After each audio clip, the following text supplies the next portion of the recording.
За дараагийн хамтдаа танилцуулъя. За Монгол дахь Солонгос хэлний смарт ангийн багш нарын сургууль өнөөдрөөс эхэлсэн байна.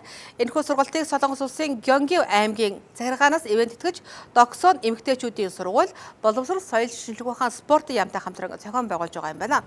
Ингэснээр Монгол улсын баг дунд Ахлахангийн Солонгос хэлний смарт ангиар тоноглогдсон нийт 16 сургуулийн багш нар хамрагдах боломжтой байгаа юм байна. Тус сургалтын зорилго нь Солонгос хэл заадаг багш нарт смарт сургалтын талаарх ойлголтыг сайжруулах, хичээлийн агуулгыг сурагчдад үр өгөөжтэй байдлаар хүргэхэд чиглэгдсэн байгаа юм байна.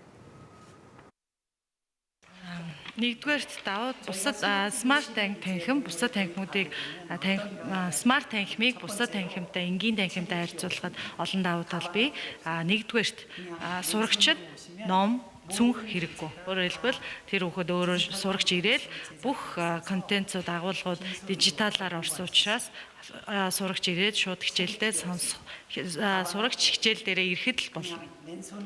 Хоёр дахь давуу тал нь маш их сонирхолтой. Хичээл маш их сонирхолтой хөгжилтэй өрнөх болно.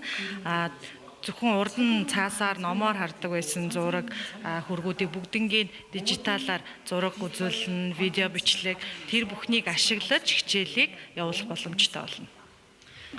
Гуравдугаарт уламжлалт танхимд багш төвтэй хичээл сургалт явагддаг. Багш нь тайлбарлаа зааж өгдөг байсан бол смарт танхимын тохиолдолд багшийн тайлбар маш их багасна.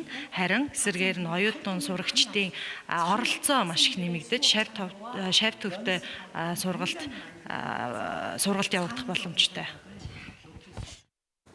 За хамтын ажиллагааны хүрээнд 6 сургуульд энэ смарт танхимыг бий болгож байгаа юм байна. Үүнд 118, 111 Дархан хотын Монгол оюу болон од сургууль, Эрдэд хотын Орхон цогцлбор сургууль болон олон улсын Улаанбаатарын сургуулиуд хамрагдах юм байна. За багш нар сургалтанд хамрагсны дараа Монгол улсын боловсролын газраас сертификат олгон цаашдаа Гёнги аймаг Монгол улсын баг дунд ахлах сургууль Солонгос хэлний смарт ангийг өргөжлүүлэн байгуулах төлөвлөгөөтэй байгаа юм байна.